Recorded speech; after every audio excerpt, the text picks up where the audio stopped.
welcome to the North American Ag Spotlight. I'm Chrissy Wozniak, and I am so excited today to be talking with someone who sees and responds to the needs of the sales force in our agriculture industry. And with the changes that we've witnessed over the last 12 months, his services are needed now more than ever. He's an agricultural sales trainer, coach, and speaker with over 29 years in agribusiness, sales, and sales management. I would like to welcome Greg Martinelli. Greg, thank you so much for being here. Well, it's a pleasure to be here, and I'm excited to talk about the topics that we're going to hit upon today. So, very good. So can you give me a bit of background on your journey to where you're at today? Sure. I grew up in the city, suburbs. So for being in agribusiness, that's a little bit unique, and decided that I wanted to go visit my cousin's dairy farm in Colorado. So that got me interested in the summers. My parents would send me out there and I would go play on the farm all summer long and work and drive tractors and ride horses and milk cows and all that. So that got me interested. Went to school for animal science and then eventually ended up in a 24 years with a large agribusiness company, primarily in the feed sales, nutrition sales, and sales management background. Got into the agronomy and grain origination, the grain elevators. Got to see a lot of the Midwest, the heart of how the breadbasket makes a lot of food, and involved in Canada, Eastern Canada, and Western Canada as well. And so it was an exciting career. All along the way, I wanted to, always wanted to have my own company, but never knew exactly how to do that. And got the opportunity to stop moving around and put some roots down, and launched a sales training, coaching, speaking service. And that's what this has been doing for the last 5 years. And very excited to be a part of it, and love being a part of your show this today. Awesome. That's great. So you also run the Ag Sales Professionals podcast. So can you tell me about that and where the idea came from? Yeah, well, as with everybody, I went to, how to grow the business. They said, you got to get your voice out there. You got to write and do a blog. So I did that from the very get-go, and just, did the 200th blog post last week. Very excited about that. After 5 years, it was 200 of them. And so somewhere along the path, I got the advice, well, you got to get the vocal. People have to hear you and know what you have to say and hear the intent. So do that with a podcast. So I launched the podcast with the intent of going out and talking to salespeople about how they do what they do.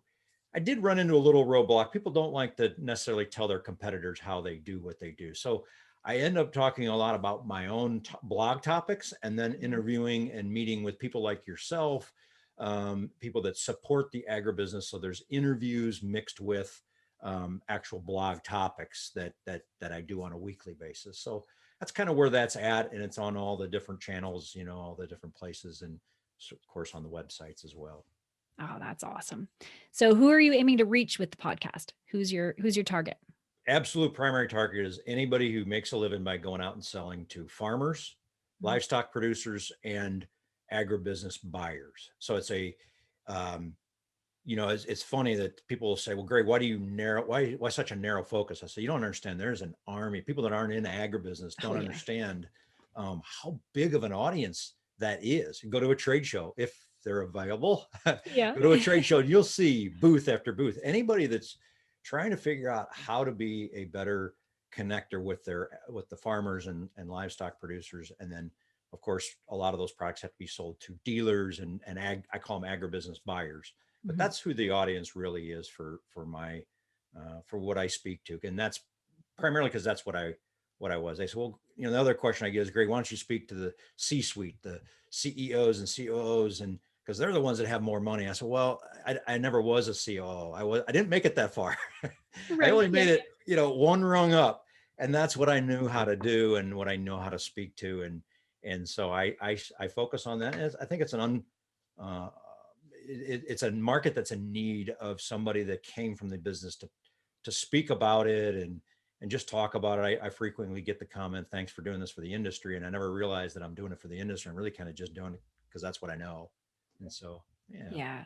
And that audience is dear to my heart. There are so many people involved in agriculture at all different levels. And to have somebody to support them, I think that's really amazing. Sure. Yeah. So what do you want the audience to walk away with after they listen? Here's the number one message I think they need to take away. I'm going to phrase it in a couple different ways. And this is agribusiness. And I don't mean this as any disrespect to what farmers do. Farmers feed the world. That's true. Mhm. But agribusiness people help, and I sometimes say enable the farmer to feed the world. Agribusiness is what creates the tires on your tractor. They create the services that put those tires on there. They create the new vulcanized rubber. That's a word I heard about. So it's a new vulcanized rubber that prevents punctures on stubble. I mean, that's all the genetics of the seeds that they plant, the ability to withstand drought, and all the stuff that goes on. Agribusiness is what does that and Right. brings it so that the farmer can do that. So that is the one message. I think the importance of their role is more important now than it ever was before in any given time. When you have an industry it's difficult now. Right now we have a run up in the markets, the grain markets, and so maybe making a living as a farmer is a little bit easier, but it's been very rocky for many years Right. Yeah. since the drought of 2012, and prices kind of came back off of the ethanol boom. It's been tough. My message to the agribusiness audience is that you are needed now more than ever before. If anybody needs advice, it's when their break even's right here and they're selling, they're right at break even, or they're even below break even. Believe it or not, our producers have to survive below break even, below Yeah. what they're spending on their crops and their livestock. And so how to do that, they need someone that's very competent to come out to their farm and connect with them. The problem that I think we struggle with is that it gets viewed as a salesperson. That's a negative. They're trying to make commission.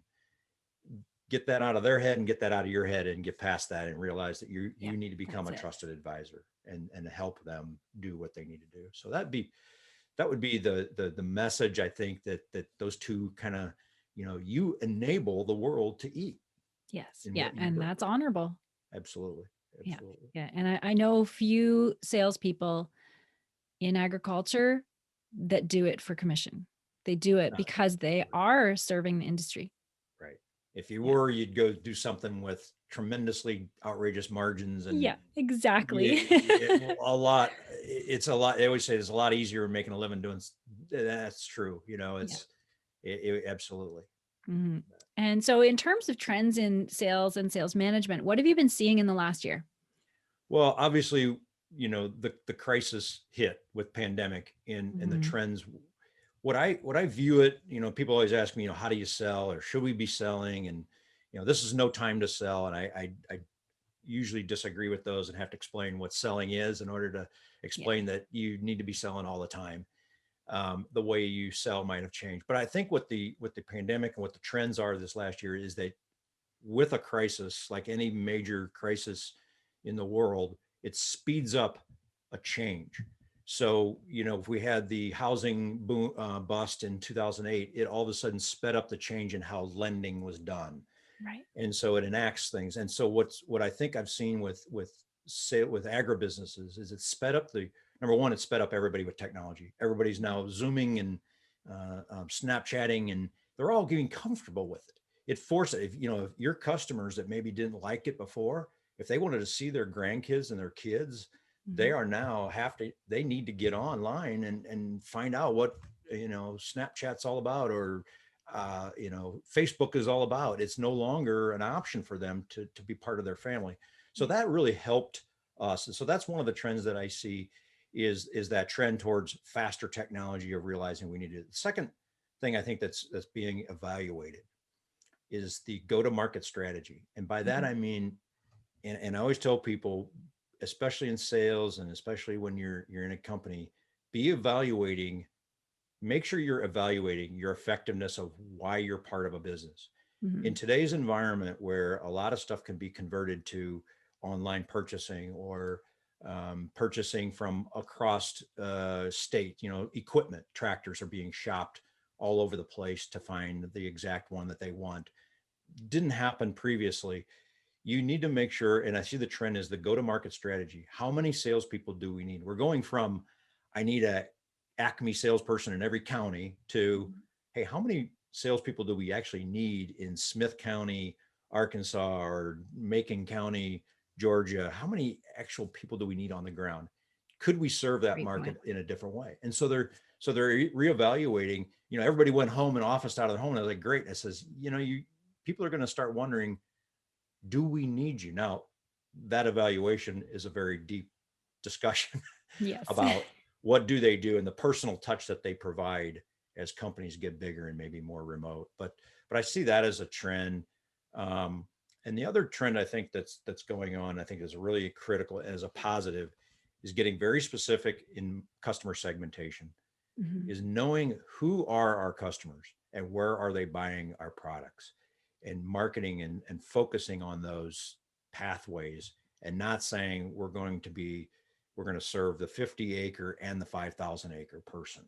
That's very difficult. So they're like, what are we strong at?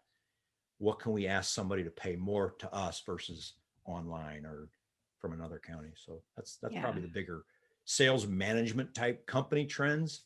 Um, you know, I think from a salesperson trend, it's becoming a more trend towards a trusted advisor. It's less about going out and moving product. That's how we get paid, and that's an important role. But it's also about, how am I helping that person generate revenue across all different product lines in my role? That's it. Excellent points.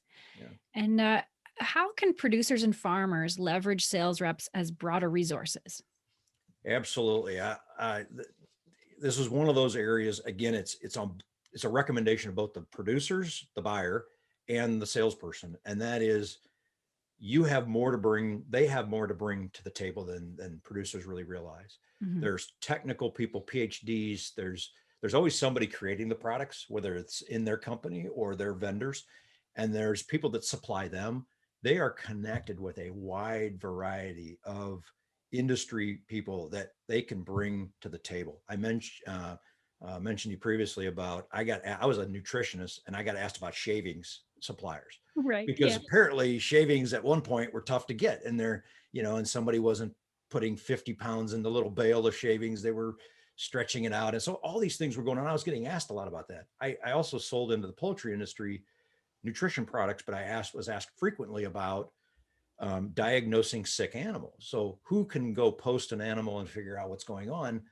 And I realized there's a need for this networking, this bringing more than just me to the farm, Yeah. to the producer, to the ag buyer.